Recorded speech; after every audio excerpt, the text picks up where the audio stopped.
I felt like the only way we were actually gonna be able to wait and just keep it as friends, no flirting, no nothing, was if I just told him I didn't like him anymore. Hi guys, welcome back to my channel. As you can see, I'm here again with Ernesto for part 2 of our love story. And if you haven't seen part 1, just click right over here or here, I believe it's here, to see it, catch up on it. It's basically when we talk about how we met, etc. But in today's video, we're going to talk about the part that was extremely awkward and just a very hard process for myself to go through, him to go through, Yep. which was the process where we spent a year and like 5 months not talking. So we're going to head right into it. So if you're interested in hearing the rest of our story, please keep on watching.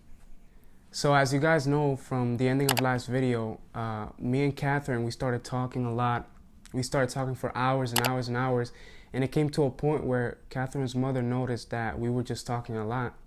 We recently met each other, and it was like, what? We knew each other for like 3 months or 2 months. Yeah. And she didn't really think it was a good idea. So she told Catherine, hey, I don't think you should be talking that much to this guy. And then Yeah, so then from there, like I said in the previous video, I felt convicted. Like I felt like, if you haven't seen the previous video, go watch it. But I felt like even though God had promised and made it very clear and confirmed that this was a relationship that he wanted to one day happen, I felt like it just wasn't the time. I'm a person, and I think the Bible also makes it very clear that in order to do God's will, we have to obey God's commandments. So for me, one of the commandments that really convicted me was, honor your father and your mother. Do not reject criticism or when someone tells you to do something, especially when someone's older than you and wiser, you should listen to it. And I just felt really convicted to obey and listen despite, knowing like this is a person for me. It just didn't feel like it was the time. However, it was extremely hard to just stop talking to someone that you really, really like and that likes you, even though we never said it. So basically, once I felt that conviction, I told him right away the next day, like, hey, we should talk less. I don't think it's good for us to talk for so many hours on the phone. I didn't say this part specifically, but basically, we're not in a relationship, so we shouldn't be like talking for that many hours. I didn't say that, but that's kind of the notion that we both got from it. Like, we shouldn't be talking for so many hours. If we're not going to be in a relationship right now, it's just not wise in general. And he understood it. He took it. But he was also a little hurt, I think, because he posted something on his story. I don't know if you want to say that.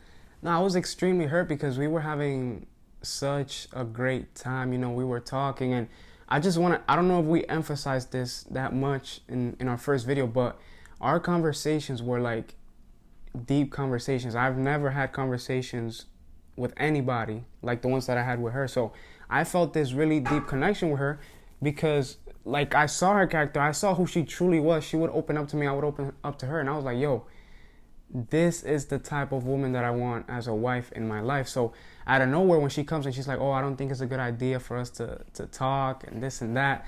I knew that she was right because we weren't planning to date. We knew it wasn't the right time to date. But I was hurt. I was confused because to me, from my perspective, when she explained it, I understood, but I was like, yo, why did she have to cut it off so abruptly? So like a whole week passed by, and I remember one of my friends, he posted something about missing someone, like, oh, when you wish you can talk to somebody, but you can't. And since I couldn't really communicate with her anymore, I respected those boundaries that she set. I wasn't gonna, go after her and try to force my way in. So I just posted that on my story so she can see it and she can see how I really felt. And then she saw it. And what happened when you saw it? Yeah, so when I saw it, like I said, I was obeying because I knew I had to, but it wasn't like I believed that this was the best thing to do because my feelings still wanted to talk to him. Like I wanted to continue talking to him, but I felt like I couldn't.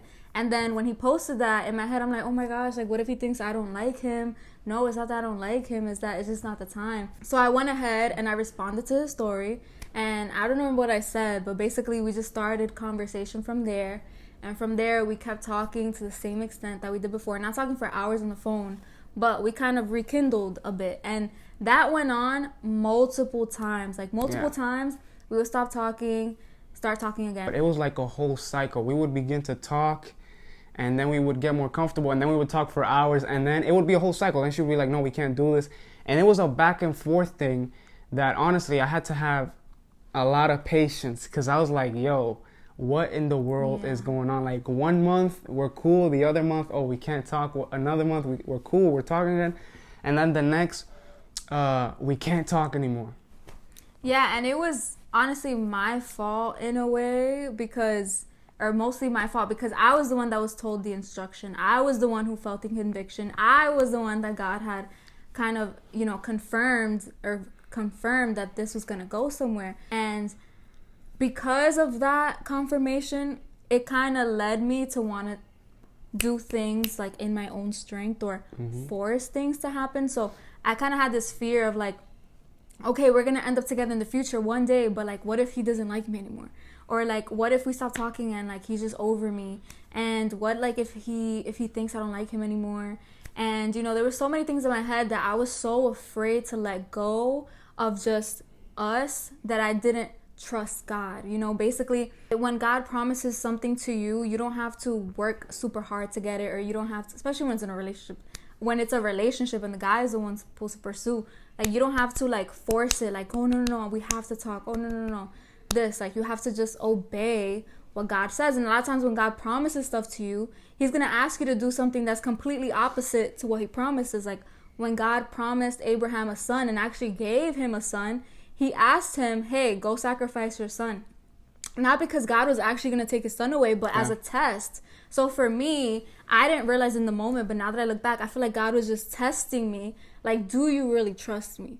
Like, do you trust what I say? Not just, oh, do you trust that you're going to receive a blessing of being in a relationship? Because I don't think that's what God really wanted to show me, but rather, like, do you just trust me in general? And do you love me enough to give up even a blessing that I give to you for my sake, for just my obedience? Because God cares about how we do things, not just what we do or who we end up with. Like, he cares about how. He cares about the timing, and he cares, most importantly, that we obey him. So for me, that was my lesson that was my test of like, okay, I told you this, I told you the ending, but are you going to trust me with the process and just let go of this right now? You both grow separately and whatever. So it took a lot of that cycle for that to happen, because my emotions were just all over the place until one day, we kind of were talking, and I wasn't telling my mom that we were talking. I just kind of just like kept it a secret. I was kind of hiding it because I knew we weren't supposed to be talking. Were we talking about anything inappropriate? No. However, when you are talking to somebody romantically, it needs to be with a purpose, and for it to be with a purpose, you should have consent from your parents. It's one thing if he has consent from his parents, but if I don't, and if the godly counsel I have around me isn't okay with it, I have to decide, okay, am I gonna trust God enough to obey and just chill until they finally see that this is of God? Or am I gonna like rush things and hide it and be like, oh no, because God told me I'm still gonna talk to him, whatever. I did that, but was I supposed to do that? No. And basically one day I just told my mom, like, oh yeah, just so you know, like, me and Nana started talking, like, just so you know, like, I kind of didn't care at that point. But was that a good attitude? No, it wasn't. And basically my mom just made it clear, like, you need to stop talking, like, stop playing with his feelings. Not because I didn't like him, but because if I know it's not gonna go somewhere soon, we can't be saying I miss you. We didn't say I like you, but we would say like, oh, I miss you. We made it very clear that we liked each other, that we missed each other. Like, it was basically like we're talking, like, the talking phase. That's what it was. That's what it was, yeah. And I knew that if I just told him, oh, let's talk less, we were gonna end up talking again. Yeah. That just wasn't gonna happen. So I felt like the only way we were actually gonna be able to wait and just keep it as friends, no flirting, no nothing, which is what we needed, was if I just told him I didn't like him anymore. Was that a smart idea? I don't know. No, it wasn't. It wasn't. But like for me, I just felt like I had to do that, or else it just never was gonna stop. The only way we would completely stop, like, chill out, because here's the thing, when she would try to stop talking to me, she would say, hey, I still like you, there's still hope for the future, whatever. She would say stuff like that, and it would just eventually lead us to start talking again, and talking, and it would be a whole cycle. But when she actually came and she told me, hey, look, we can't do this anymore. Don't even think about our future together. Like, I don't really like you anymore. There's no hope. Literally, there's no hope. She literally wrote me like a whole essay and she sent it to me. And this was, quarantine already started by then. This was April 2020. Wasn't it May 1st? No, it was April 2020. Wasn't it like, okay. It was April 2020. And it was really tough. And it was hard to send it, but I feel like it was necessary to send it. It came to a point that if we didn't stop talking, we would just... Like, it was like we were dating. It was basically like we were dating. Like we were dating, but without a title. Like, yeah, we were without boyfriend a and girlfriend title. without a title. Yeah, exactly. And it just felt wrong. Like, I was like, yo, I'm pretty much like committed to this person, but he's not my boyfriend. Yeah, we work, like, we basically, when we would talk, we would be like, hey. Good, yeah. We would be like, hey, like, I'm committed to you 100%. Yeah. Like, I'll wait for you. Yes. She'll wait for me. But it's like we had no idea when we would actually start dating. And that's not good. Like, at the end of the day, when you start dating, you have to date with purpose. And you have to have a goal of like, oh, wait, let's get to know each other now. Let's date in 2-3 months. Let's get married. Except, you know, like, people have to plan this out. Especially, you have to do it with purpose, especially when God is in the center of your life. When God is in the center of your relationship, there's a purpose there. And when we were talking at that time, there wasn't really a purpose. We knew she had a lot of signs. God gave her a lot of signs, but she understood, okay, it's not the time. And I understood it was not the time either. So that's what happened. So basically, that final time when it was April, she sent me that long note and we stopped talking. I was extremely hurt, but I was kind of over it too. You know, in order for me to get over her, I just knew, okay, I can't like her pictures. I can't watch her I went to the extreme. I can't watch her stories. I don't even want her to look at me. I just went to the extreme because I just wanted to do everything that I could to get over her. So that's what was happening to me. But, you know, one of the bad things that happened was that I was just very angry a lot of the times. I was extremely angry all the time. I was upset. You know, and I knew that was bad. And I would pray to God and I would be like, yo, God, please help me forgive. Now, just to put some context, there was a time where I just completely like stopped liking her. It was like 2 months later or a month later. I just stopped liking her because I got sick and tired of it. I was like, you know what? I'm going to get over her. And I did. But obviously that did not last long.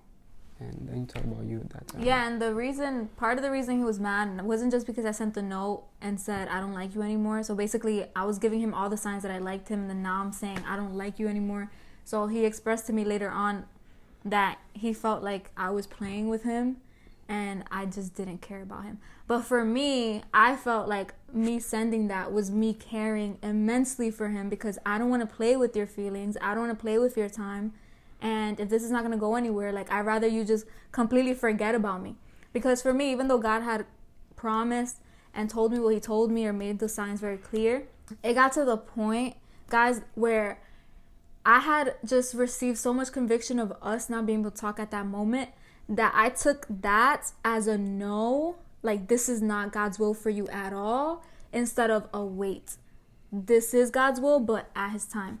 It got to that point where in my head, I'm like, okay, so if we can't talk or be together or anything right now, maybe he's just not the one. And if he's not the one, then maybe he's not who I think he is. Like, maybe he's lying to me. Maybe his character isn't the character that I believe. So I started making up this narrative in my head of like, you need to stay as far away from him as possible. He's not good for you because it's just not God's will. Because look, God is not allowing it, right? God will allow it to happen. But I didn't understand that when God promises something, a lot of times everything will look the opposite for a little while, because that's where God will get the glory. When it looks like you guys will never be together, and then you end up together, who gets the glory? Me, you? No, God.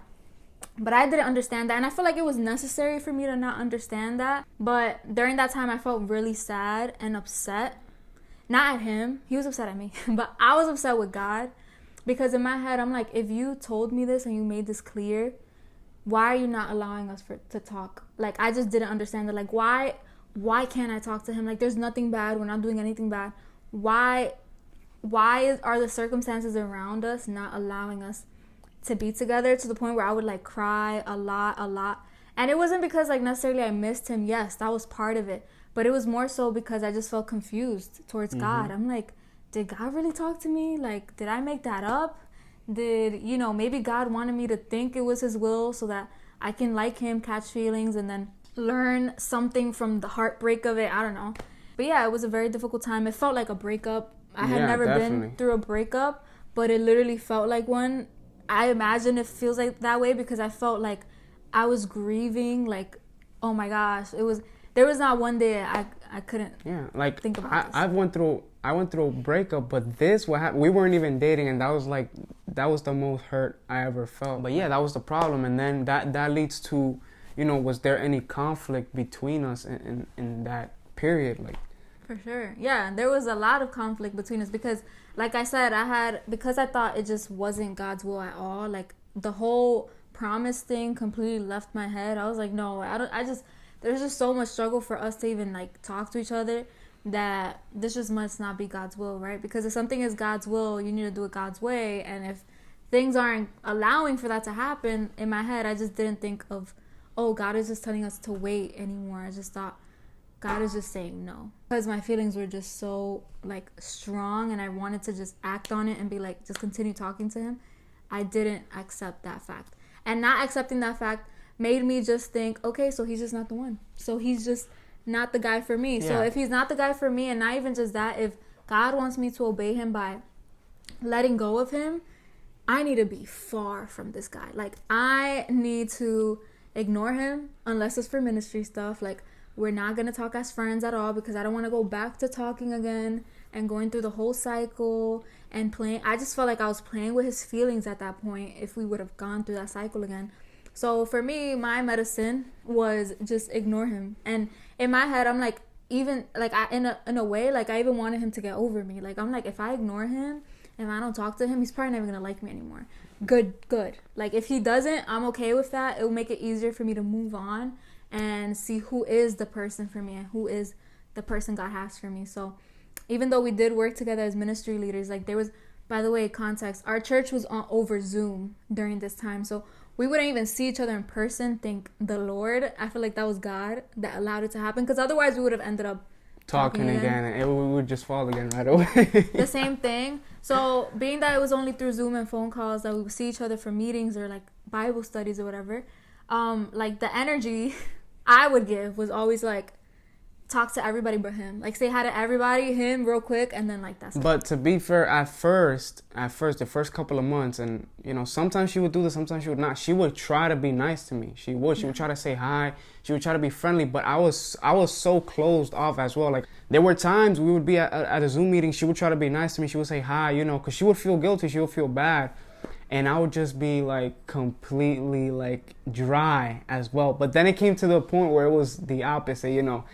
I was not as angry anymore. I was chilling, but she was still very distant. And it came to the point where months passed by, a year passed by, and I was like, yo, wait a minute. If we want this ministry to work out, both of us are leaders. If we want this to work out, we need to be mature. We can't be distant. We don't have to date. We don't have to talk or anything, but we can't have this tension. There was this tension in between that I felt, that she felt. So one day I contacted her and I was like, hey, listen, I've noticed that there's tension. And then we kind of talked about it. Throughout that time, throughout that 1 year and 5 months that we didn't talk, we had this conversation maybe 2 or 3 times. Around 3 times. And we would be like, hey, look.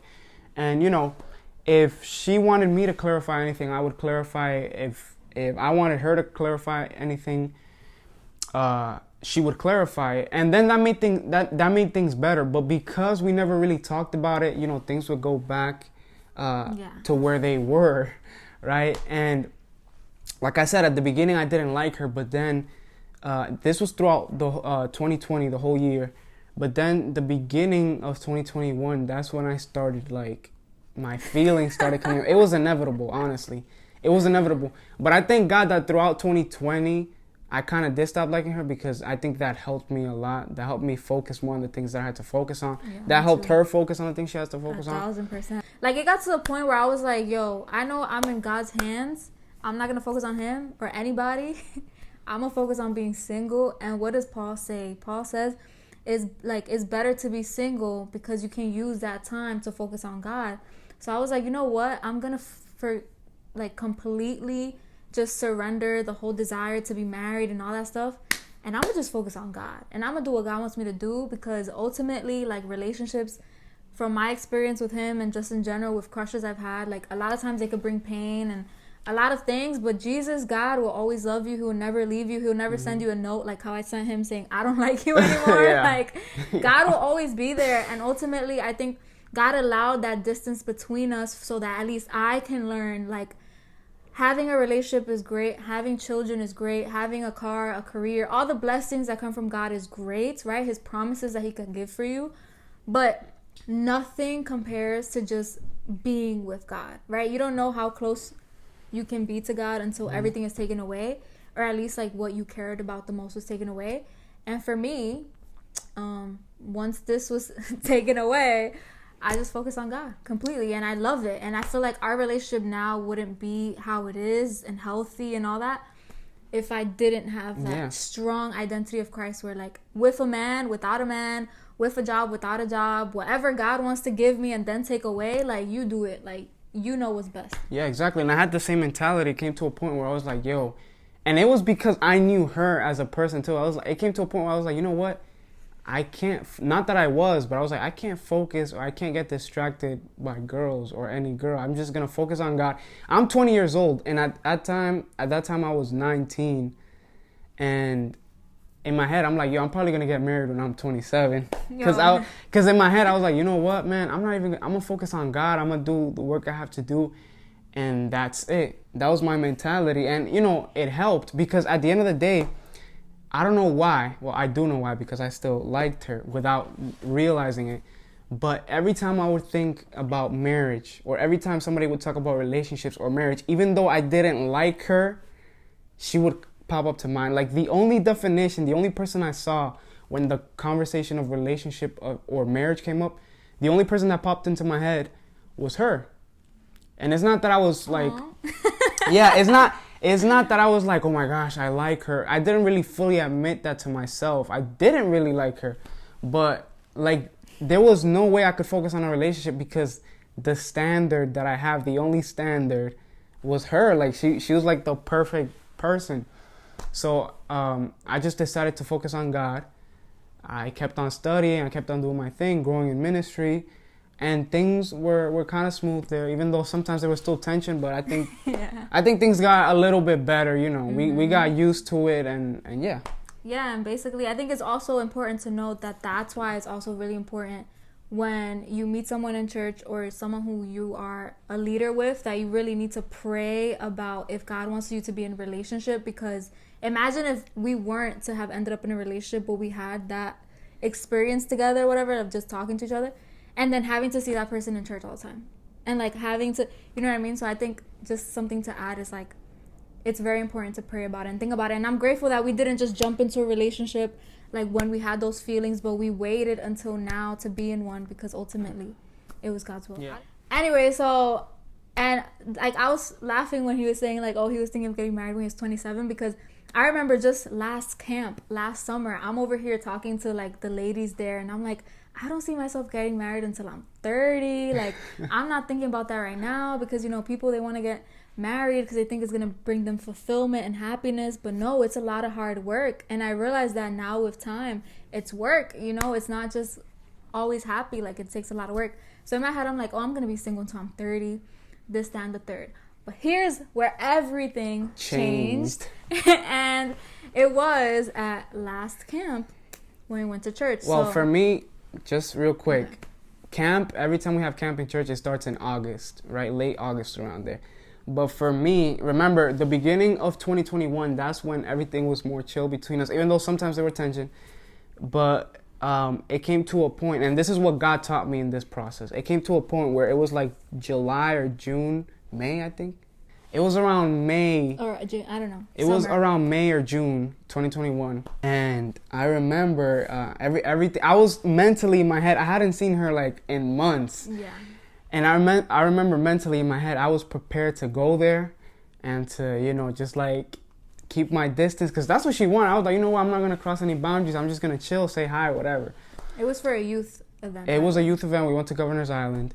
And so I came up and I saw her, and then she gave me a big hug. I don't know if you remember, but she gave me like this big hug that I did not expect at all. It was a regular hug. It was a regular hug. I was just so dry to him prior to that. Like, I wouldn't even say, I would say hi like this. That's it. Yeah, she was so dry that shocked me. I did not expect that. But during this time, I had just come to terms of like, okay, he's not the one, and let's just be friends, whatever. Like, I don't have to hold any. So because she treated me nicely, I was like, oh, that's all I wanted. Like, okay, if you're not gonna like me, at least treat me nice, like a human being, you know. Yeah. And then but then she gave me that hug, and then for some reason the rest of the day we were riding bikes. We went to eat. Everybody was eating, riding bikes, playing games. I was far from him still. She was far from me, but yo, like, I'm gonna be honest with you guys, I couldn't, like, after that trip, I couldn't stop thinking about her. And the crazy part is that I didn't say a word to my parents, and my dad instantly knew. When I came back from the trip, he instantly knew. He told my mom. He was like, yo, I think he likes her. And so something else I wanted to say too, that a lot of times when I would get mad, and I appreciate my dad because he gives great advice, but a lot of times when I would be mad, where I would just be frustrated. I would be like, yo, like, there's no way that this girl doesn't like me, because it's like, it's either she lied to me or she's just using me, right? But I went into this like toxic mentality of like, oh man, maybe she used me for attention or whatever. But it's like my mind, I refused to believe it. I refused to believe it because I was like, no, like, the connection we had, the signs and everything. I was Even like, though he didn't know the signs. I didn't know the signs, but I had an idea. And I was like, no, man, there's no way that she doesn't like me. Like, she's like, by the way, she deserves an Oscar for her performance. Honestly, she deserves an Oscar.